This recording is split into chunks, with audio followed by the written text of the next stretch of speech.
RC की खुशी के लिए आखिर में झनक ने ले लिया बड़ा फैसला। जी दोस्तों, हम बात कर रहे हैं स्टार प्लस के शो झनक की। तो दोस्तों, आगे बढ़ने से पहले अगर आप इस चैनल पर नए हैं तो इसे सब्सक्राइब कर दें, साथ ही बेल आइकन दबाना ना भूलें। वीडियो अच्छा लगे तो इसे लाइक जरूर कीजिएगा। चलिए आगे बढ़ते हैं दोस्तों। सीरियल झनक में जल्द झनक की ज़िंदगी में फिर से बहुत बड़ी सारी मुश्किलें आने वाली हैं, क्योंकि झनक अब बॉस हाउस छोड़कर जाने का फैसला ले लेती है। लेकिन इसके बाद अनिरुद्ध बहुत ज़्यादा घबराने वाला है, क्योंकि अनिरुद्ध को झनक की फिक्र होती है और अनिरुद्ध को पता होता है कि झनक इस घर से बाहर निकलते ही बहुत सारी मुश्किलों में फंस जाएगी।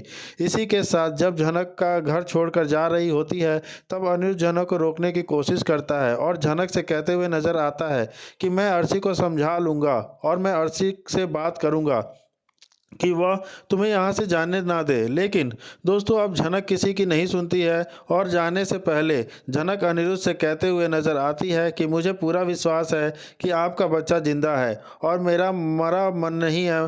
इसलिए मैं अपने आप से भी वादा करती हूँ कि अभी तक की कर रही हूँ कि आप अपने बच्चे को पाने की पूरी कोशिश करें। इस चीज़ के चलते जब छोटौन और मीनू देखते हैं कि झनक अब बॉस हाउस में नहीं रहेगी और झनक को बाहर बहुत ज़्यादा खतरा है और झनक के कहने रहने के लिए झनक के पास कोई ठिकाना नहीं है, इसके बाद छोटौन और मीनू बहुत ज़्यादा डरे हुए होते हैं।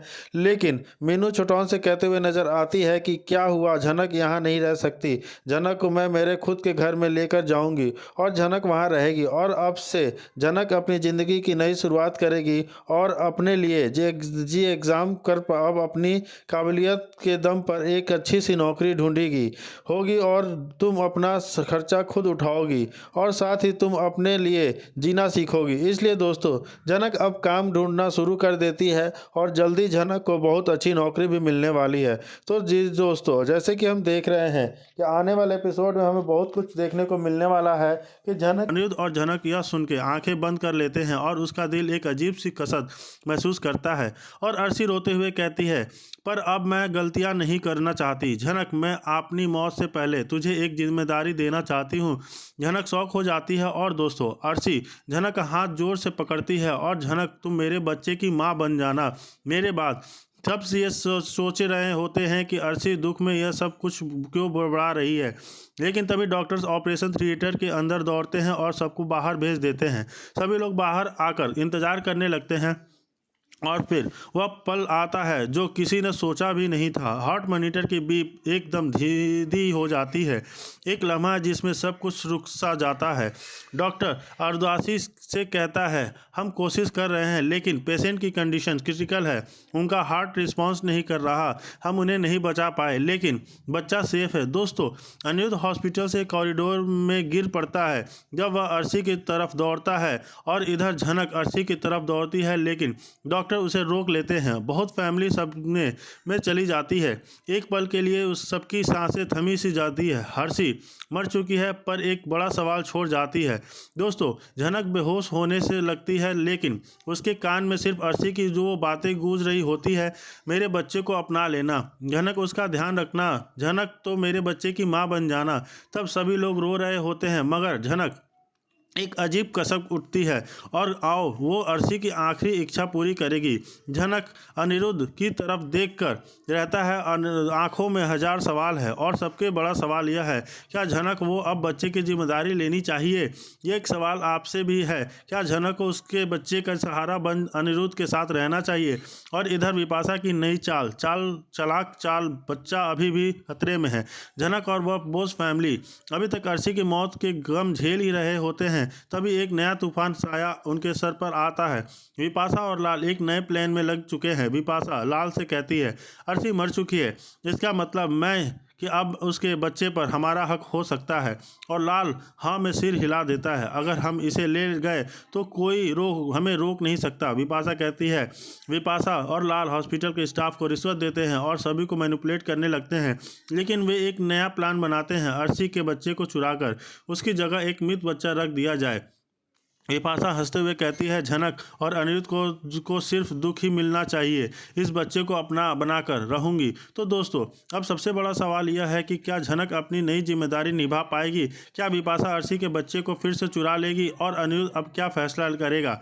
आप हमें कमेंट्स में बताइए। जैसे कि देख रहे हैं कि वीडियो अच्छा लगे तो इसे लाइक भी ज़रूर कीजिएगा। चलिए आगे बढ़ते हैं दोस्तों। किसी की बात को क्यों नहीं गई थी। और जब वह कहती है कि अर्शी से मिलने गई थी तो बाकी के घर वालों को तो पता ही है कि हॉस्पिटल में तो अनिरुद्ध है, तो यहाँ क्या वह अर्शी को बहाने अनिरुद्ध से मिलने गई थी। यहाँ सब लोग बेवजह जनक पर इल्ज़ाम लगाएंगे और कहेंगे कि तुम कितनी कैरेक्टरलेस लड़की हो, तुम्हें अपनी इतनी भी शर्म नहीं आती है कि तुम्हारी बहन की हालत इतनी ख़राब है और तुम उसके पति से इश्क लड़ा रही हो, तुम कितना झूठ बोलोगी, कितना गिरोगी। आज अर्शी की जो हालत है तुम्हारी वजह से हुई है, और यह सब झूठ बोलना बंद कर दो कि तुम अर्शी से मिलने गई थी, तुम अर्शी के लिए गई थी, अनिरुद्ध से मिलने गई थी। यहाँ पर आप देखेंगे कि सुबह को जो दिखाया जा रहा था कि उसे बहुत पछतावा हो रहा है अपनी गलतियों पर, सबसे माफ़ी मांग रहा था, जनक से भी माफ़ी मांगना चाहता था और अपने बहुत ही अच्छे बिहेव फेस दिखा रहा था। अब उसके चेहरे का भी रंग उतर चुका है, यानी अब वह अपने पुराने वाले भेष में आ चुका है, अब उसकी अकड़ वापस आ चुकी है। जनक से वह उसी ताव में उसी तरीके से बात करता है और कहता है कि मेरे बेटे का पीछा क्यों नहीं छोड़ देती हो तुम जब तक मेरे बेटे की ज़िंदगी में रहोगी ना, खुशियाँ कभी नहीं आ सकती है। और बहसबाजी तुम बहुत ज़्यादा करती हो जनक, तुम्हें क्या ज़रूरत थी वहाँ जाने की और किससे पूछ के तुम वहाँ गई थी। जनक भैया अच्छे से सॉलिड जवाब देती है सभी को, और उसके जवाब से सब लोग हैरान तो है ही और परेशान भी हो रहे हैं कि लड़की बहुत पटर पटर बोलती है, लेकिन अब क्या करे, कहाँ जनक का साथ देने वाला कोई नहीं है। अनिरुद्ध तो उधर हॉस्पिटल में, तो जनक को अपने लिए स्टैंड खुद ही लेना होगा। लेकिन यहाँ छोटौन जो है उसका जनक का साथ देता है। छोटौन मीनू काफ़ी ज़्यादा परेशान है कि आज इतने अच्छे दिन भी यह लोग तमाशा खड़ा कर रहे हैं, कम से कम इस रिसेप्शन को तो अच्छे से हो जाने दो, और जनक को क्यों हर बार ब्लेम करते हो, कुछ भी हो जाए तुम जनक के लिए ऊपर ही चीज़ थोप देते हो, गलत बात है। और अर्शी बहन, उसकी बहन और अर्शी उसकी मर्जी, वो जाए या ना जाए, आप लोग ज़बरदस्ती उससे क्यों कुछ भी कह रहे हो। तो दोस्तों यहाँ पे जो है जनक की काफ़ी ज़्यादा इंसल्ट होने वाली है, जो कि कोई बात नहीं है, यह आम बात भी है। और वहीं आप देखने वाले हैं कि जब अनिरुद्ध को से जनक अकेले में बात करती है तो इस चीज़ को बिपाशा देख लेती है। जी हाँ दोस्तों, विपाशा का काम ही है कि सबका आग लगाना, वो नारद मुनि का काम करती है, आग में घी डालने वाला और सबके कान भरने वाला। जी हाँ दोस्तों, जैसे कि हम देख रहे थे कि अपनी बेटी जनक को जान से मारने की कई बार कोशिश भी कर सकी है, कितना अटेम्प्ट कर चुकी है उसको मारने के लिए। जनक को जन्म देकर उसने अपना नाम ही नहीं दिया, जनक से ज़िंदगी भर नफरत की, अपनी बड़ी बेटी अर्शी से हमेशा प्यार किया और छोटी बेटी झनक को हमेशा नफरत भरी नज़रों से देखा, उसे बदनाम किया, उसे कैरेक्टरलेस तक कहा वह। लेकिन अब वहाँ मेकर्स ने सृष्टि मुखर्जी का कैरेक्टर को बहुत ज़्यादा बदल दिया है। जी हाँ, अब उसकी ममता को जगा दिया है। अब यह झनक को अपनी बेटी कहती है और झनक से माफ़ी मांगना चाहती है और उसे अपनी सभी गलतियों से एहसास हो चुका है। जब आप देखने वाले हैं कि यहाँ पे सृष्टि मुखर्जी जो है अपनी जान लेने की कोशिश करती है, उसे ऐसा लगता है कि मैंने इतने पाप किए हैं ना, तो मुझे मर जाना चाहिए, मुझे जीने का कोई राइट नहीं है। मेरी बेटी झनक ना जाने कहाँ है, किस हालत में है, मुझे कुछ नहीं पता। मैंने उसके साथ इतना बुरा किया तो मैं भी जिंदा नहीं रहूँगी। वह खुद की जान लेने की कोशिश करती है, सुसाइड करने की कोशिश करती है, लेकिन उसके पति विनायक उसे बचा लेते हैं। जी हाँ, विनायक यहाँ इंटरप्ट करते हैं और सृष्टि कहती है कि तुम्हारा कोई हक नहीं बनता अपनी जान लेने का, तुम इस तरीके से अपनी ज़िंदगी का साथ नहीं कर सकती हो। पर झनक की बात तो बस भगवान से यही दुआ करो कि वह जहाँ भी हो ठीक हो। फिर आप देखने वाले हैं क्योंकि यहाँ बोस हाउस में मेलोड्रामा तो चलता ही रहता है।